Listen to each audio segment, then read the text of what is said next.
गणेश पुराण के अनुसार भगवान गणपति के 8 अवतार भगवान शिव ने कामदेव को भस्म कर दिया। कुबेर ने लोभासुर नाम के असुर को जन्म दिया, जिसने कैलाश पर्वत को अपने अधीन कर लिया।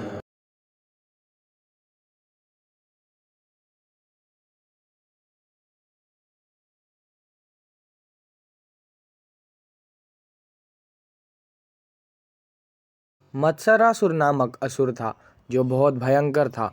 उसने सोचा, मैं किस देवता की उपासना करूं कि मुझे संसार पर विजय मिले। इसी को लेकर वो गुरु शुक्राचार्य के पास गया। उन्होंने असुर से कहा कि तुम महादेव की तपस्या करो। असुर ने शिव की तपस्या शुरू की और अन्न का त्याग कर दिया। करीब 1000 सालों तक उसने तप किया। एक दिन शिव जी उस पर प्रसन्न होकर प्रकट हुए। असुर ने उनसे मांगा कि मैं संसार पर विजय प्राप्त करूं, ऐसा वर दीजिए। शिव जी ने उसे वरदान दे दिया। मत्सरासुर ने असुर लोक, देवलोक और पृथ्वी तीनों लोकों में विजय पा ली। सभी देव ने मिलकर भगवान दत्तात्रेय के कहने पर भगवान गणेश के वक्रतुंड स्वरूप का ध्यान किया और वे प्रसन्न होकर प्रकट हुए। वे असुर के पास गए। उनके द्वारा मत्सरासुर के कई सैनिक और उसके 2 पुत्र मारे गए, जिससे असुर दुखी हुआ। भगवान वक्रतुंड ने कहा कि तुम मेरे शरण में आओ, वरना मैं तुम्हें भी मृत्यु दे दूंगा। इस पर विचार करने के बाद मत्सरासुर उनसे शरणागति हो उठा और सब त्याग कर उनकी भक्ति करने लगा।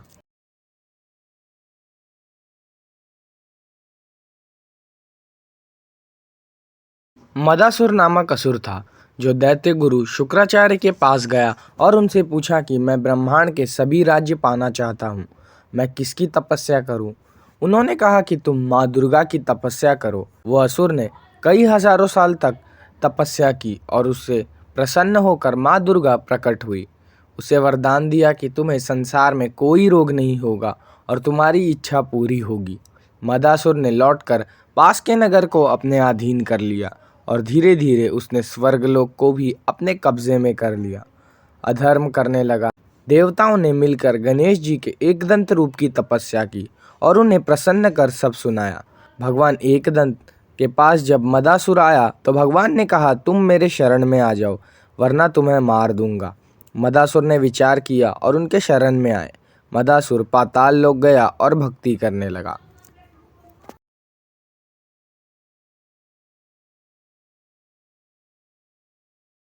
तारक नामक असुर ने सभी देवताओं को परेशान कर रखा था। सभी देवताओं ने मिलकर शिव की आराधना, यज्ञ और तप किया, किंतु शिव जी उस समय समाधि में थे, इसीलिए वो इस पर ध्यान न दे सके। तो देवताओं ने माँ पार्वती को प्रसन्न किया। उन्होंने अत्यंत सुंदर रूप लिया और महादेव के समक्ष गई, जिससे उनकी तपस्या भंग हो गई और उनसे मोह उत्पन्न हुआ। शिव जी को पता चल गया कि कामदेव की मदद से पार्वती जी ने ये सब किया है।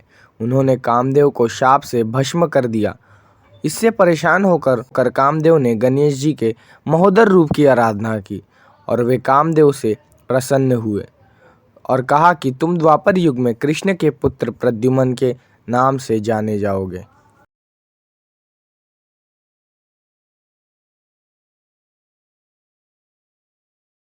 कुबेर से लोभासुर नामक असुर का जन्म हुआ, जो शुक्राचार्य के पास गया और उनके कहने पर उसने भगवान शिव की घोर तपस्या की, जिससे शिव जी प्रसन्न हुए और वरदान दिया कि तुम निर्भय होगे और तीनों लोक को प्राप्त करोगे। इसी से उसने सभी लोकों पर विजय पाया और भगवान शिव के कैलाश पर्वत को भी अधीन कर लिया।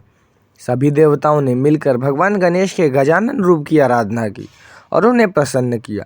भगवान गणेश के द्वारा शिव जी लोभासुर के पास गए और उससे कहा, यदि तुम गजानन की शरण ले लो तो बचोगे, वरना मृत्यु मिलेगी। इस पर विचार कर उसने भगवान गजानन की शरण प्राप्त की।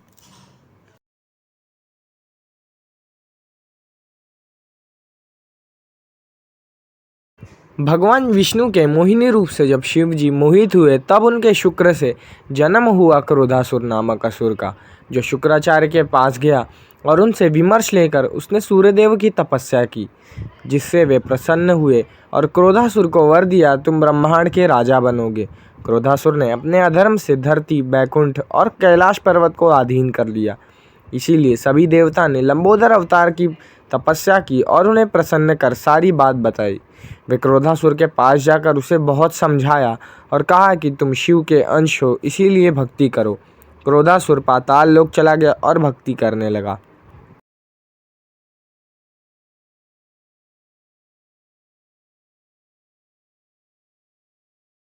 भगवान विष्णु द्वारा कामासुर नामक असुर का जन्म हुआ, जो काम को दर्शाने वाला था। उसने शंकर की तपस्या की और वर प्राप्त किया कि मृत्यु कभी ना प्राप्त हो और तीनों लोक में विजय पाए।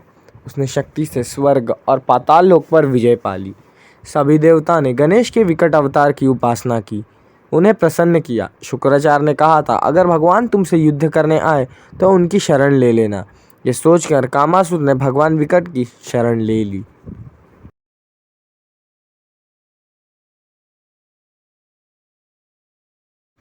ममतासुर नामक असुर का जन्म हुआ और उसने शंबासुर से शिक्षा ली।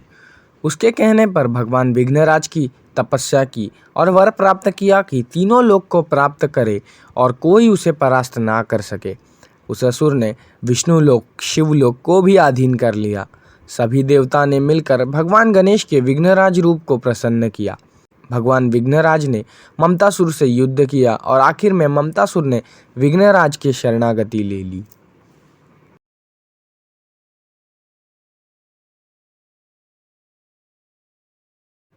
अहंतासुर नामक असुर ने दैत्य गुरु शुक्राचार्य के कहने पर भगवान गजानन की तपस्या की और वर प्राप्त किया कि उसे तीनों लोक की प्राप्ति हो। भगवान गजानन ने उसे वर दिया कि तुम्हें ऐश्वर्य की प्राप्ति हो। उसने शक्ति से सभी राज्यों को प्राप्त किया और अधर्म करने लगा। सभी देवता ने धूम्रवर्ण रूप की तपस्या की और प्रसन्न किया। उन्होंने अहंतासुर के 2 पुत्रों को मार दिया, जिससे घबरा कर और शोक से अहंतासुर ने भगवान गणेश की शरण ले ली।